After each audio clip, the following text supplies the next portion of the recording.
Welcome to the podcast, Coronavirus Crisis Carpe Diem, where by God's grace you and I rise up to embrace the possibilities and opportunities for spiritual and psychological growth in this time of crisis, all grounded in a Catholic worldview.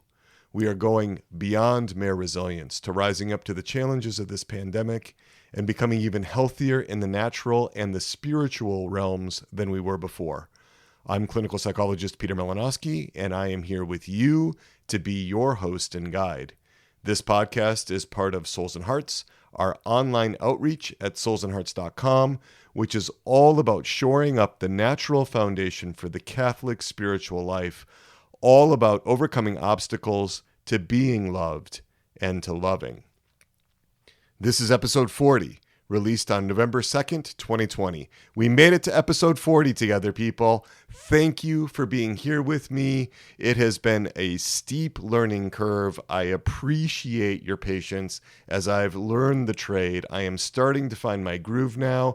I'm not nearly so rough and awkward as I was when I started, and I appreciate so many of you who have been so committed and so faithful for so many episodes. So thank you for that. This is the fourth episode in our ongoing series on shame, and it is titled Rape, Incest, Shame, and Silence. A True Story Reexamined, Part 1. This is the first of 3 or 4 highly experiential episodes in our series on shame. These episodes are opportunities for experiential learning. It's an opportunity for you to learn a lot about yourself, a lot about your history, a lot about things that you may not have a lot of conscious awareness of. I am really working on pushing the envelope of what is possible for learning from our experiences in this interactive podcast. That's something that I feel very strongly about. It's something that we're doing in the Resilient Catholics Carpe Diem community. It's something that we're bringing in to this podcast and to Souls and Hearts more broadly. This sense of how do we connect in deeper ways through the resources that we have online. So let's review where we are today. We're dealing with shame. This series on shame is vitally important. We talked about how most people can't even define shame accurately. And if we can't put what shame is into words, we won't be able to think about it clearly. We can't engage our intellect and our will in a deliberate and focused way. And this is tough stuff. Deficits exist even in experts' definitions. These definitions can be very incomplete. Remember how in episode 38, I went over Brene Brown's definition of shame and how she was missing certain critical dimensions of shame? It's really important to understand much more fully what shame is, what guilt is, and what they cause, what they do to us, even if we're not aware of them, even if we're not aware of the consequences of shame and guilt in our lives. This is more than just about natural life and death. This is also about spiritual life and death. So this is of the highest importance. Those of you that have listened to episodes 37, 38, 39, we have really been exercising our deductive reasoning skills so far in this series on shame. And what do I mean, deductive reasoning? Well, we've started by really focusing on the basic principles and general concepts. We spent a lot of time on definitions. We spent a lot of time really looking at this in a high-level, abstract way. And then starting with those general principles, we've worked downward to arrive at specific observations and conclusions. That's a top-down approach. That's a deductive reasoning approach where you start from the general and then you work your way down to specifics. We clarified the definitions of shame and guilt. I defined them. We did a conceptual exploration. We looked at how shame is much more than an emotion, but it's also a bodily response, a physiological response. It's a signal, it's a self-judgment, and it's also an action. 2 episodes ago, in episode 38, I invited you to see the signs of shame in yourself and others, to recognize the manifestations of shame, the ones in ourselves, and the ones in other people to be better able to detect shame, because shame very often, almost always, remains hidden and unrecognized. It's not seen for what it really is. And in the last episode, we discussed shame and guilt conceptually. We looked at multifaceted aspects of guilt, 3 aspects of guilt, really. Guilt is a moral state, guilt is a legal state, and then guilt is an emotion. We compared and we contrasted shame and guilt, and we really focused in on conceptual distinctions that are really important.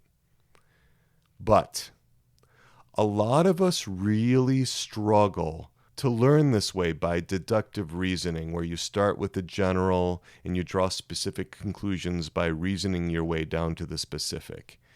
It can seem really intellectual. It can seem so conceptual. It can be hard for some of us to see it. So I have an alternative. We can use concrete examples. We can get into something we can see, feel, sense, something tangible that we can really wrap our minds around. We can get this word picture in our head. We can get a story, preferably a true story with real people who did real things, who said real words, who had real experiences. That kind of thing helps me understand the overarching principles.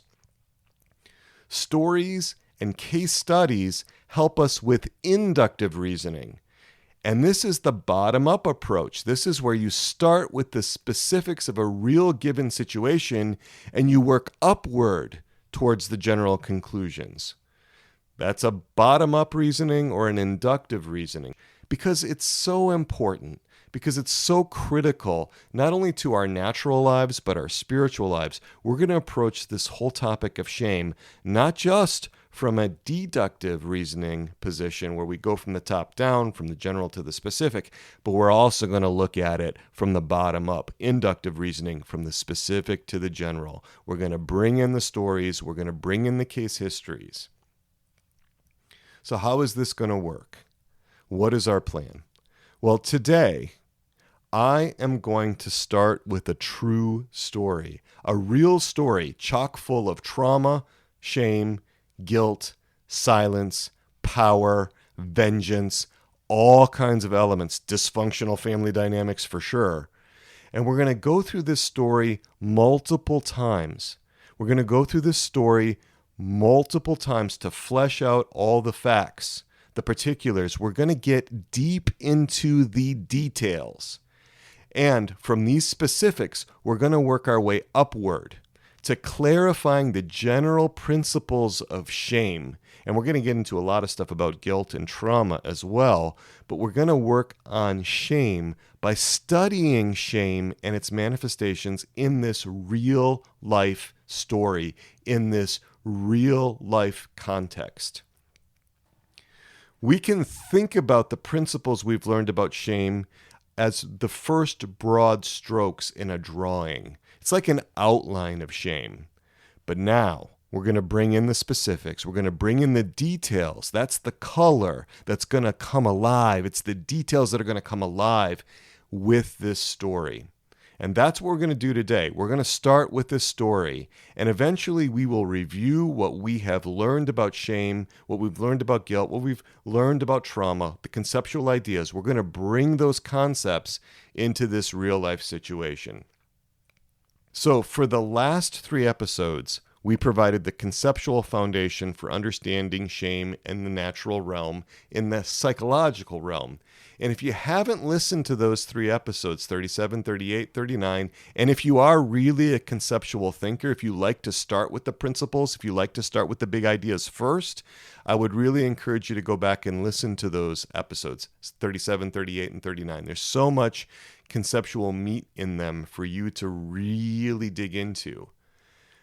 But for those of you who really learn better through examples, through stories, through concrete histories, these conceptual episodes may make a lot more sense once we work through this case history. You can go back and listen to episodes 37, 38, 39 after you hear the next few episodes when we really get into this one story. You'll get a lot more out of those conceptual episodes the second time around. What is our plan with this story? Well, first, There's a lot of delicate material in here, so I don't want there to be a lot of surprises for people. I'm going to go through some training with you as to how to listen to this story to really engage with the story and apply it to your own experience. This is a really important part of your work. So I hope you'll tune into the section that's coming up where I get into active listening, this kind of disciplined listening to this kind of story. So I'm going to teach you that. Then I'm going to introduce you to the main figures in the story. That's all going to happen today in episode 40. Next, I'm also going to give you a little bit of the context and the backstory behind the story, things I was able to find out and pull together about the story. And then in this episode, I will read you this story as it was originally published. This story is in the public domain. It's fairly easy to find. You can Google it and find it. The published version is quite short. It's only 4 paragraphs, about 680 words, more or less, depending on the version of the story that you get. And while there is quite a bit of detail and substance in those 4 paragraphs, in those 680 words, the story is not told in a particularly psychologically minded way. It's more like a news report focused on the facts. Just the facts, ma'am. The behaviors of the characters are listed in detail, but the story doesn't focus on their internal experiences and their relational connections nearly as much as I would like to see. There's not going to be time to do it in this episode, but in the next episode, I will go over the story again and I will fill in a lot of other details. We're going to take our time with the telling of this story. We're going to bring out the details. There is so much more to this story than meets the eye in the published account. Together, we're going to find that richer texture. We're going to bring in a lot more of the connections. I will bring in the family history. Back in the day, this was a really well-known family. And there are other sources about this family than just the one published account. We're going to get into the cultural context. These events didn't happen last week. So we're going to bring in what the current events were that were going on with this story and the attitudes and cultural factors. But most important, though, as a psychologist, as a Catholic depth psychologist, I'm going to get into the internal experiences of the real people.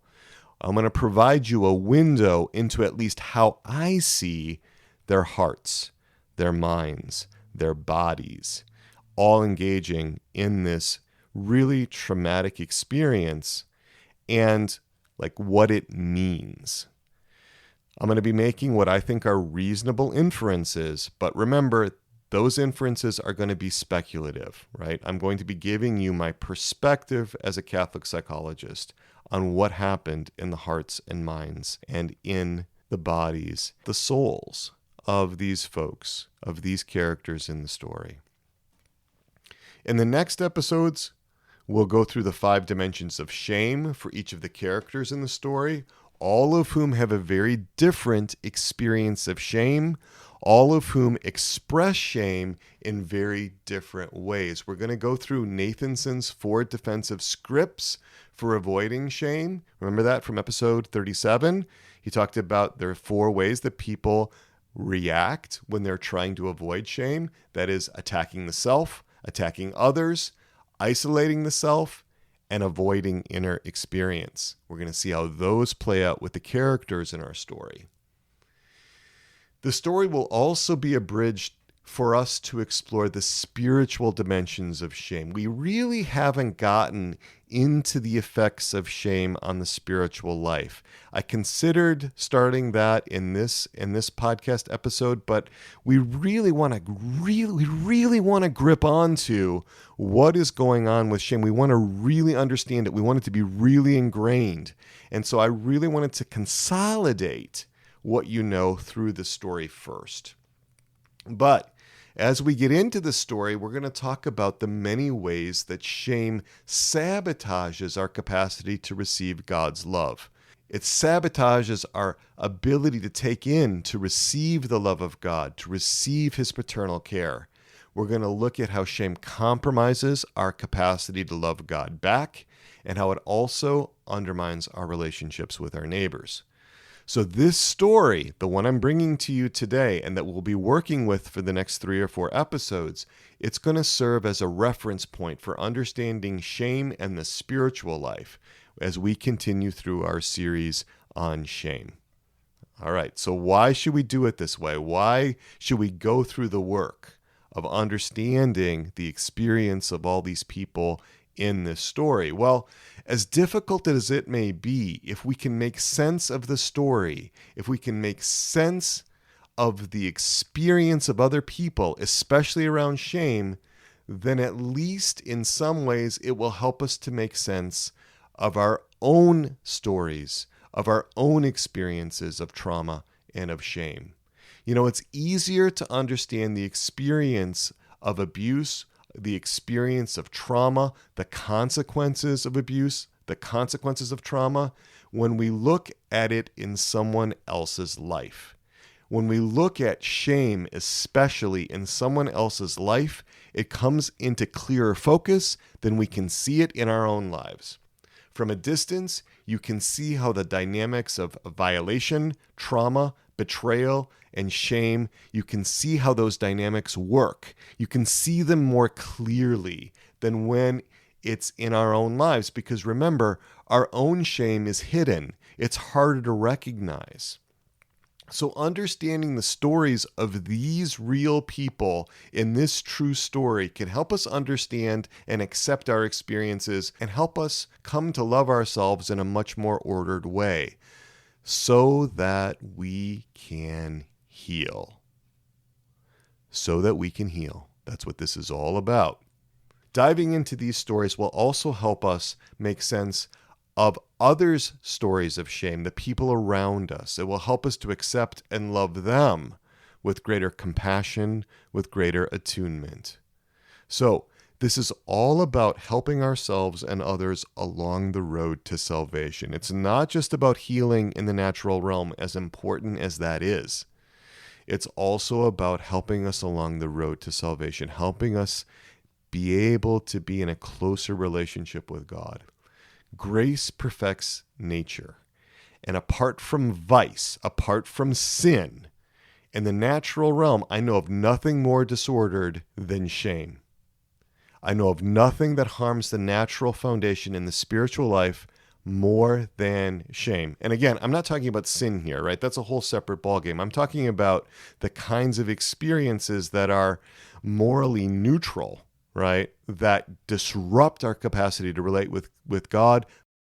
The number one, the biggest one, the numero uno is shame. That's why we're spending so much time on this. That's why this information is so critically important. Okay, so we're getting closer to it now. Some cautions I want you to be thinking about, all right? In this story, there is an incestuous rape of a teenager. Now, we're not going to get graphic about the rape itself. There's no need to get into the specific physical details of the rape. We're not going to be gratuitous. We're not going to be sensational about that. But when I bring out the emotional, relational, and psychological impact of that trauma, and it's not just the rape, but it's the betrayals, it's the failures to protect, it's the injustice, all that happens in the aftermath, that's going to be intense. And for the teenager, the rape, as horrific as it was, the rape was not the worst part of the trauma. We need to really wrap our minds around that. We need to be able to grip onto that. So this can be difficult to take.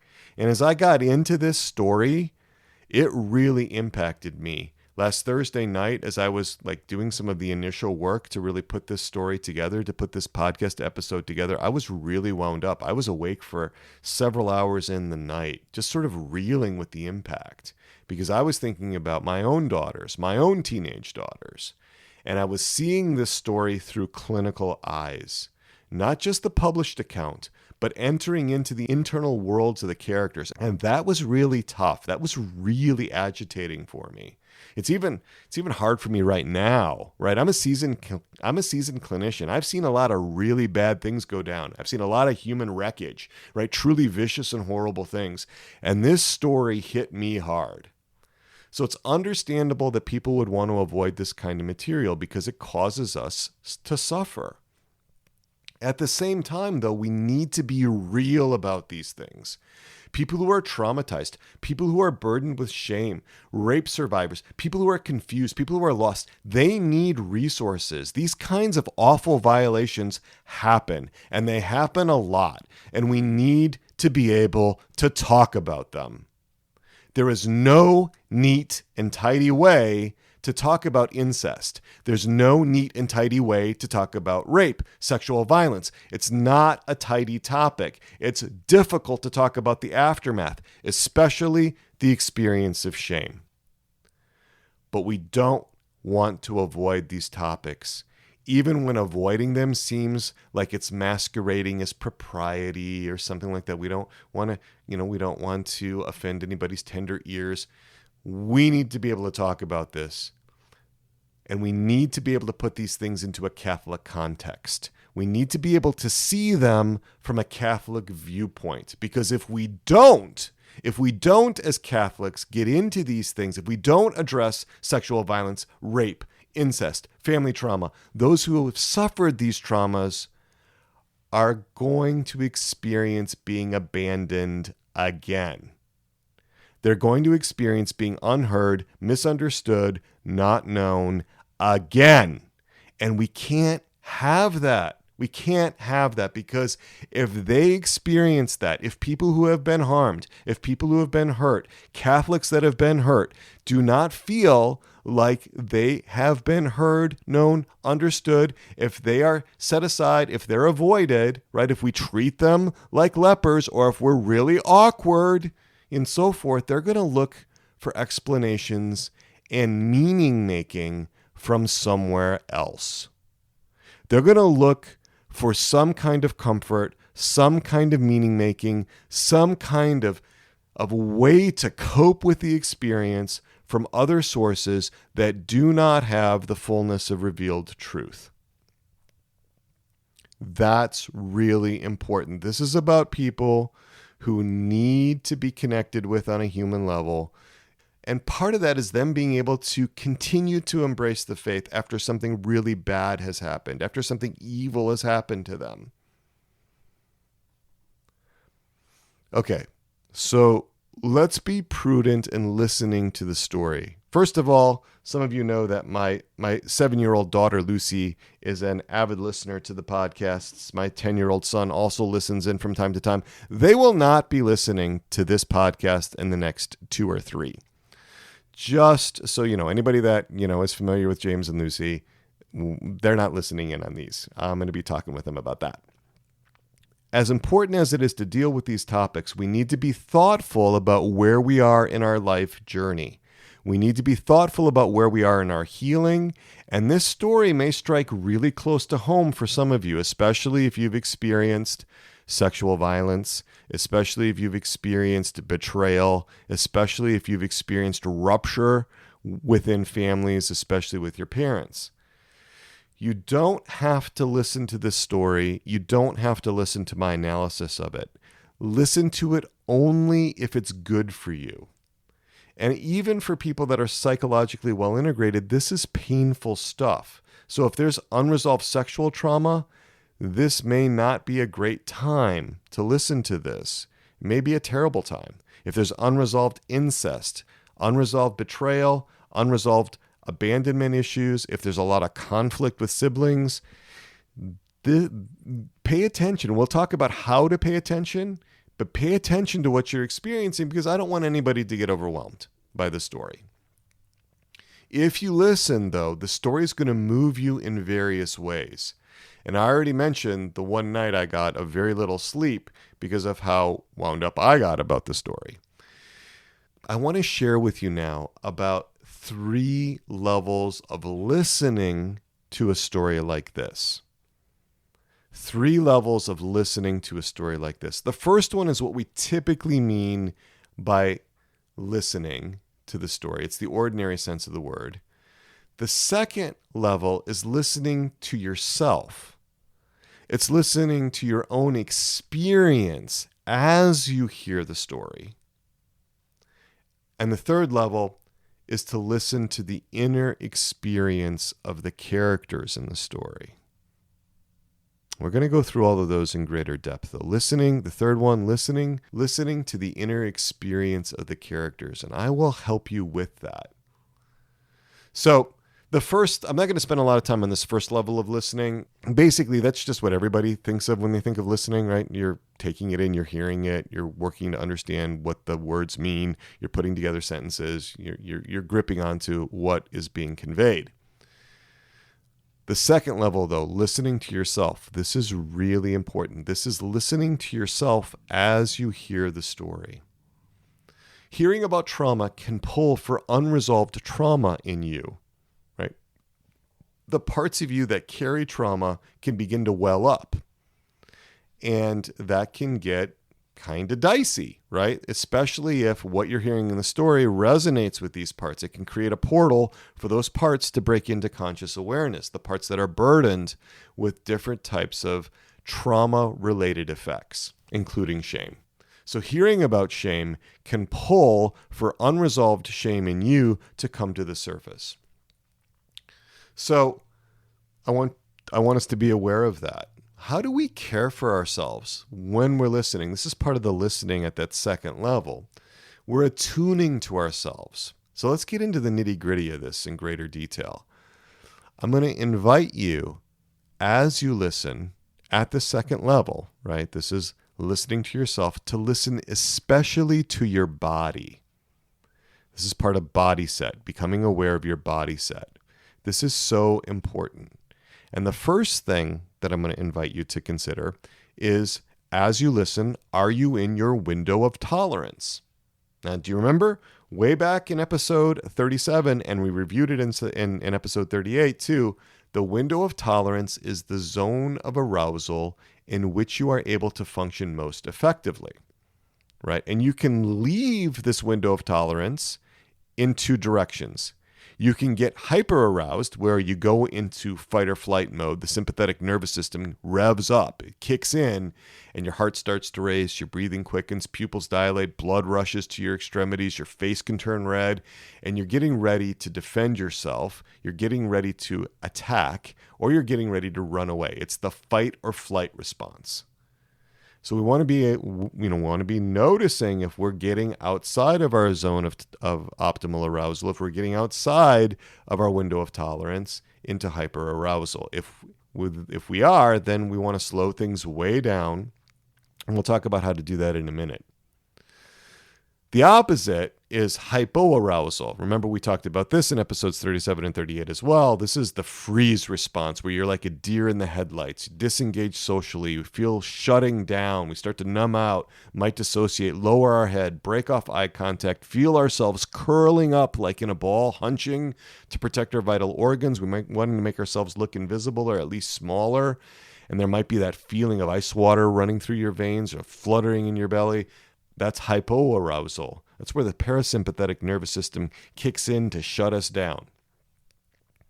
You might have some of these reactions as you listen to the story. Monitor how much to really pay attention to whether it seems like it may be spinning out of control. These body sensations are going to tell you very important things. There are things that you will not be aware of, things that are outside your conscious awareness that our bodies hold, right? Our bodies hold intense, overwhelming experiences for us so that we are not flooded with them all the time.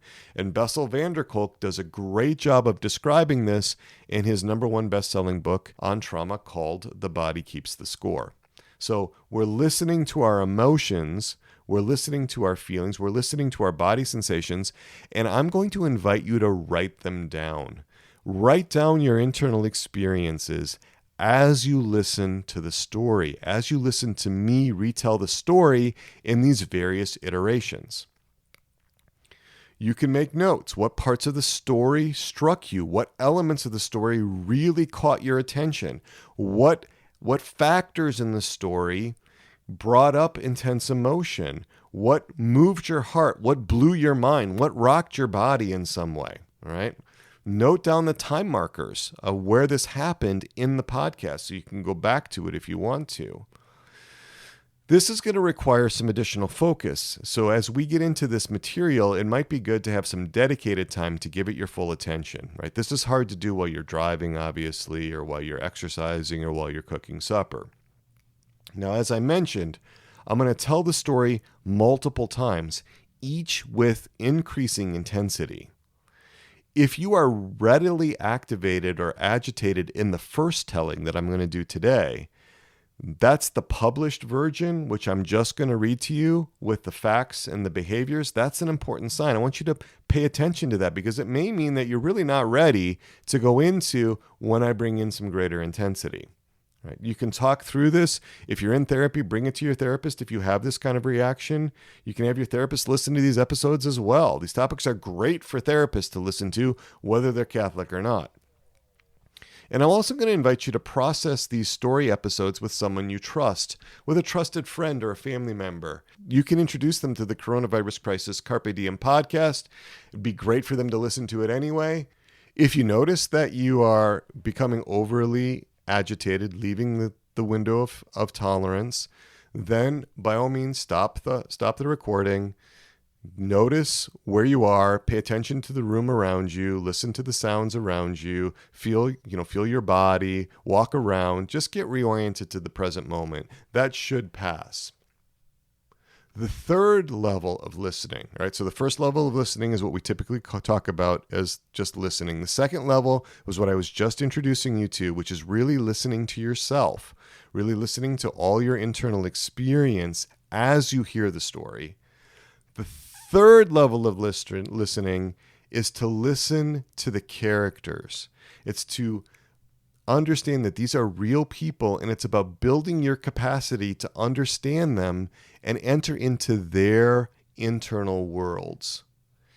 That's really going to stretch ourselves. That's going to stretch our comfort zones. We don't want to leave our window of tolerance, but if we've got our own house relatively in order, if we're relatively calm, if we're still grounded, even when we hear this difficult and painful story, and we can enter into the lives of the characters, if we can enter into their phenomenological worlds, if we can kind of experience or at least understand what they're experiencing, that's a huge advantage to being able to love somebody else.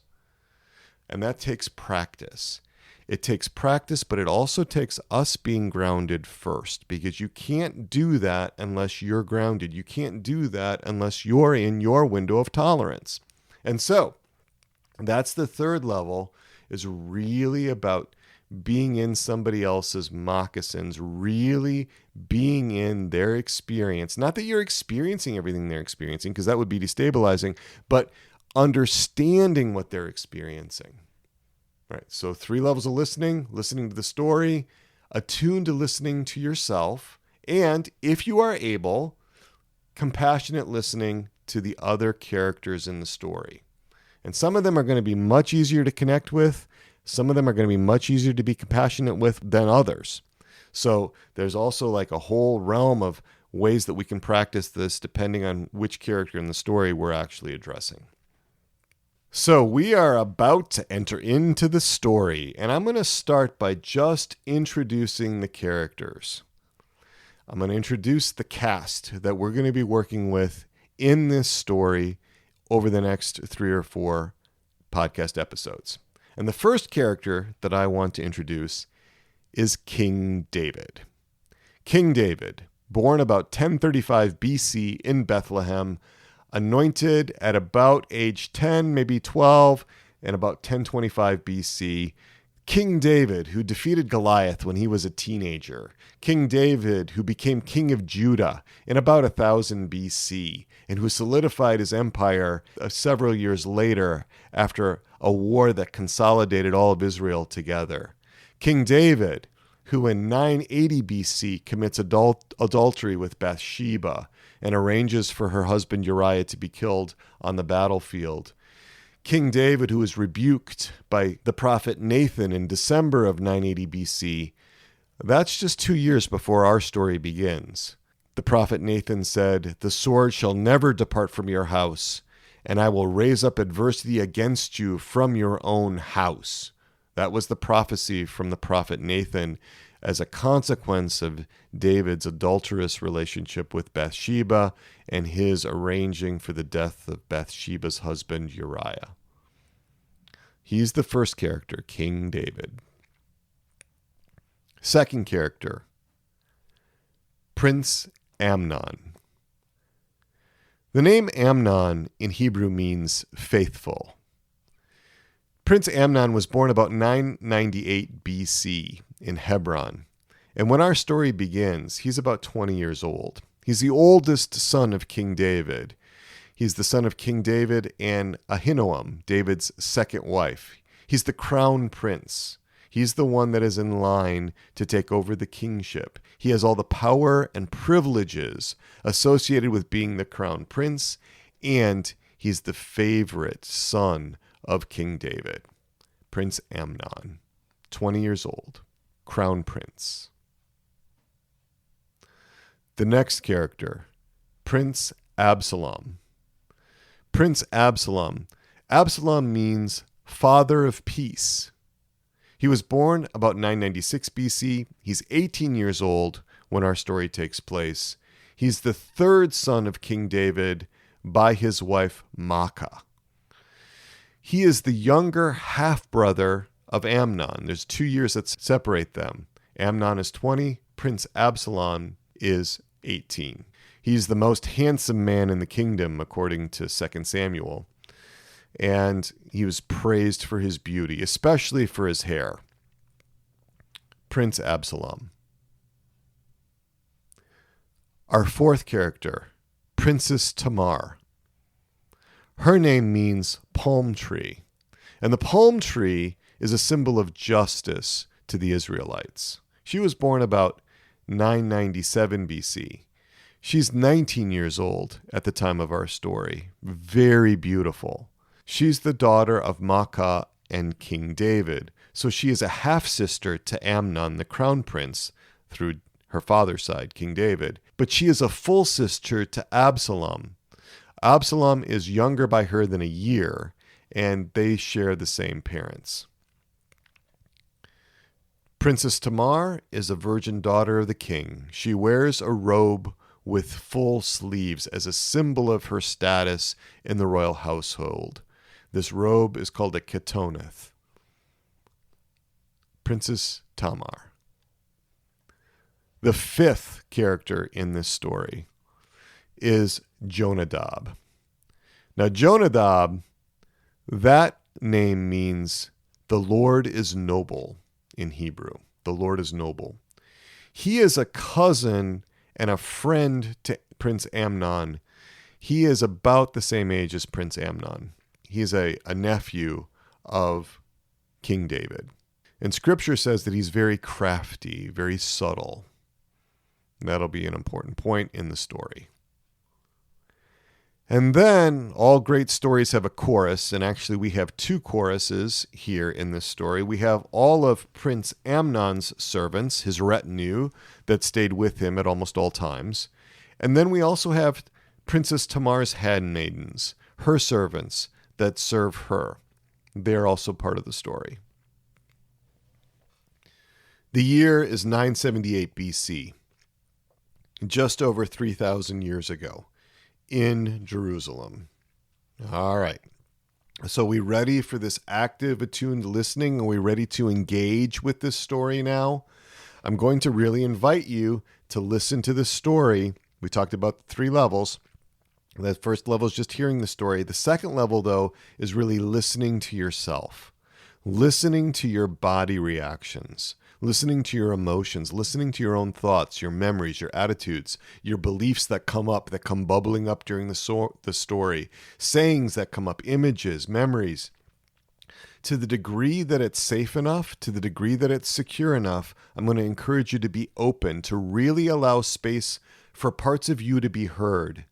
to see what comes up if you're accepting of what you aren't always aware of. God knew before the beginning of time everything that you would experience in your life, all the attachment injuries, all the relational wounds, all the traumas, everything that could cause shame. And He has remedies for it all. And you can ask yourself now, could this podcast episode be part of your healing? Could this exercise be part of your healing? Could God make use of this story and your listening of it to show you something? And if so, are you willing to hear it, even if it's difficult? So, you have your paper and pencils at the ready? All right, remember you can always pause the episode to write down things. And remember, take what's helpful from this. If you find yourself going into fight or flight, or if you find yourself going down into some kind of freeze response, stop the episode, take a break, reground, take a walk, engage in activity, reconnect with your surroundings. Okay, got that. So I'm going to read this story slowly. It's from 2 Samuel chapter 13, verses 1 to 22.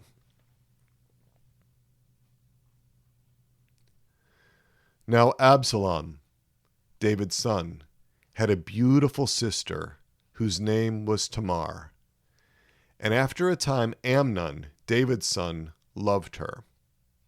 And Amnon was so tormented that he made himself ill because of his sister Tamar. For she was a virgin, and it seemed impossible to Amnon to do anything to her. But Amnon had a friend, whose name was Jonadab, the son of Shimeah, David's brother. And Jonadab was a very crafty man. And he said to him, O son of the king, why are you so haggard morning after morning? Will you not tell me? Amnon said to him, I love Tamar, my brother Absalom's sister.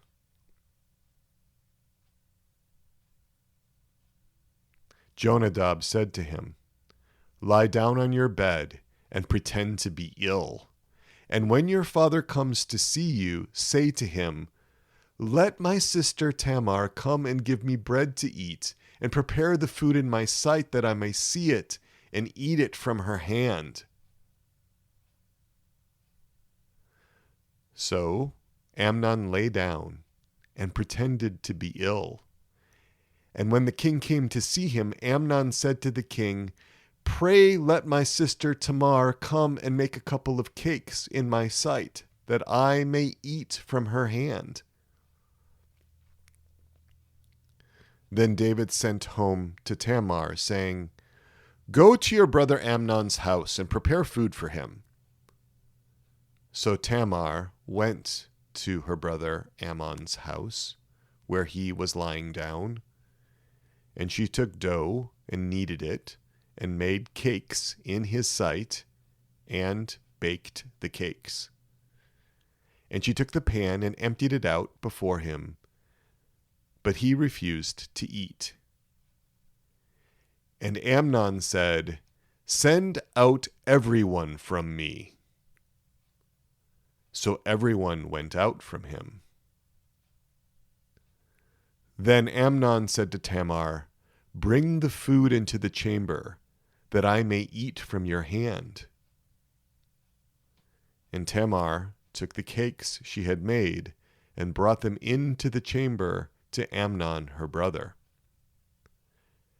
But when she brought them near him to eat, he took hold of her and said to her, Come, lie with me, my sister. And she answered him, No, my brother, do not force me, for such a thing is not done in Israel. Do not do this wanton folly. As for me, where could I carry my shame? And as for you, you would be as one of the wanton fools in Israel. Now therefore, I pray you, speak to the king, for he will not withhold me from you. But he would not listen to her, and being stronger than she, he forced her, and lay with her. Then Amnon hated her with a very great hatred, so that the hatred with which he hated her was greater than the love with which he had loved her. And Amnon said to her, "Arise, begone." But she said to him, "No, my brother, for this wrong in sending me away is greater than the other which you did to me." But he would not listen to her. He called the young man who served him and said, "Put this woman out of my presence and bolt the door after her." Now she was wearing a long robe with sleeves, for thus were the virgin daughters of the king clad of old. So his servant put her out and bolted the door after her. And Tamar put ashes on her head and rent the long robe which she wore, and she laid her hand on her head and went away, crying aloud as she went. And her brother Absalom said to her, "Has Amnon your brother been with you? Now hold your peace, my sister. He is your brother. Do not take this to heart." So Tamar dwelt, a desolate woman, in her brother Absalom's house. When King David heard of all these things, he was very angry. But Absalom spoke to Amnon neither good nor bad. For Absalom hated Amnon because he had forced his sister Tamar.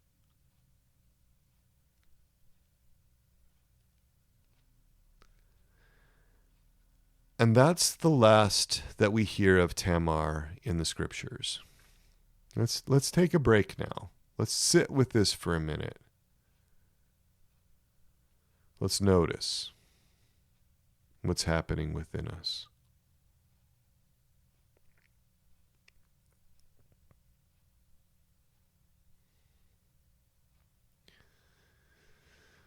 Take the time to really become aware, open to what this story brought up in you.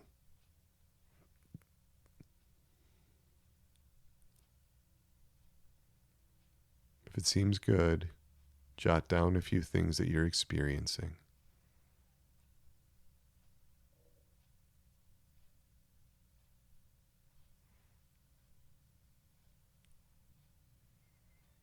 Feel free to pause it. Take as long as you need to really get out what you experienced as I read this story to you.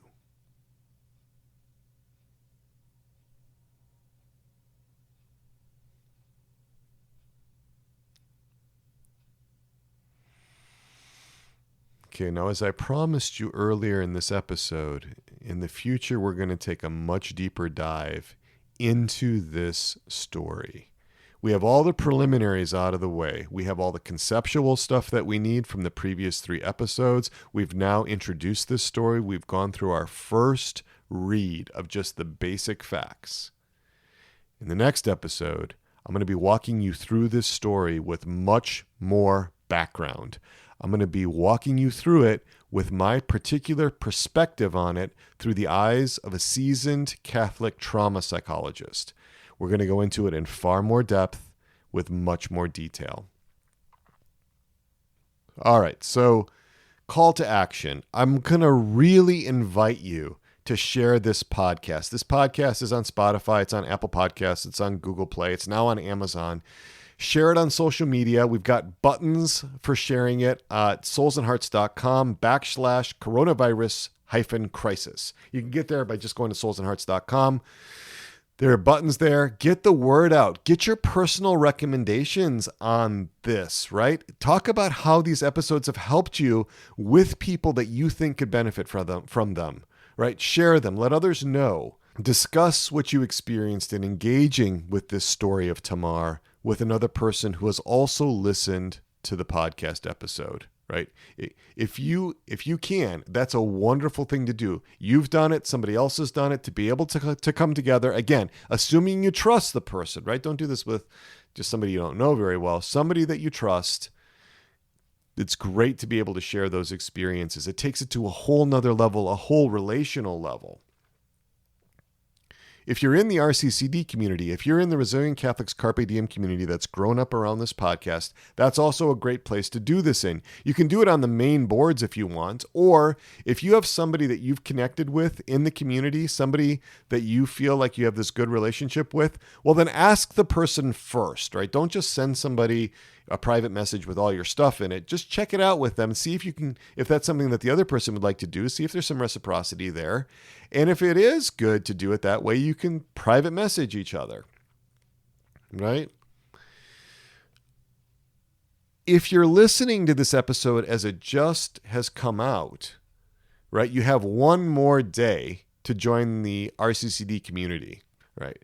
November 3rd, we're temporarily suspending membership in the community because I am totally restructuring it. I'm putting together and implementing a whole new plan for all of 2021. It's going to be amazing. I am so excited about it. I've been actually taking courses and getting real direction on online communities because, like I said, I really want to push the envelope as far as how much we can do to help people in the natural realm, how much we can do to help people in the spiritual realm, right? So you still have another day if you're listening to this right away. And if not, we're going to have a waiting list. You can go to soulsandhearts.com/RCCD. And if you happen to get this in November or December, you can sign up for the wait list for when the community reopens in 2021.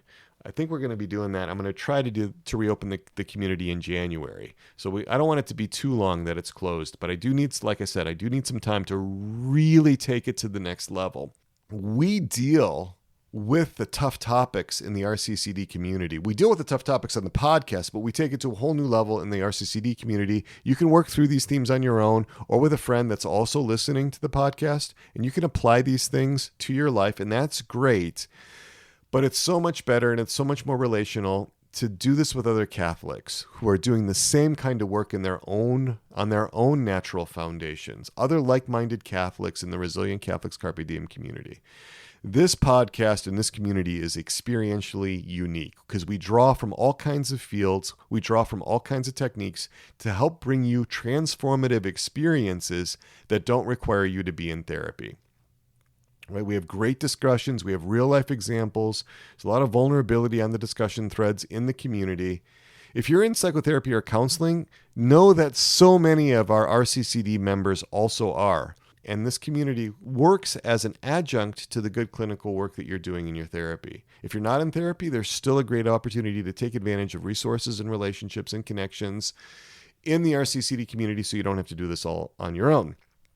Now, second Wednesdays, we always have a Zoom meeting. And so upcoming on Wednesday, November 11th from 7:30 p.m. to 8:45 p.m. Eastern Time, we're going to have another Zoom meeting for members of the community. And we're going to be discussing the story of Tamar. We're going to be discussing trauma. We're going to be discussing shame, all grounded in a Catholic perspective. So we're going to be getting into the story in a new way, in a really relational way on that Zoom meeting. It's going to be recorded. We're also going to put that up so that members that couldn't make the live stream can check in with that later. It's all part of the benefits you get of being in the RCCD community. So come and join us, soulsandhearts.com/RCCD. If you don't hit that November 3rd deadline, by all means get on the waiting list. Or if you're listening to this in 2021, the community will be back open. So thank you again for being here. Thank you for doing this good work, for building up the body of Christ as you work on yourself, as you have these transformative experiences and work through your issues. You are helping the mystical body of Christ. And I thank every one of you that's doing that because it benefits us all and it pleases our Lord Jesus Christ. So with that, let's go to our patroness and our patron. Our Lady, our Mother, untire of knots, pray for us. St. John the Baptist, pray for us.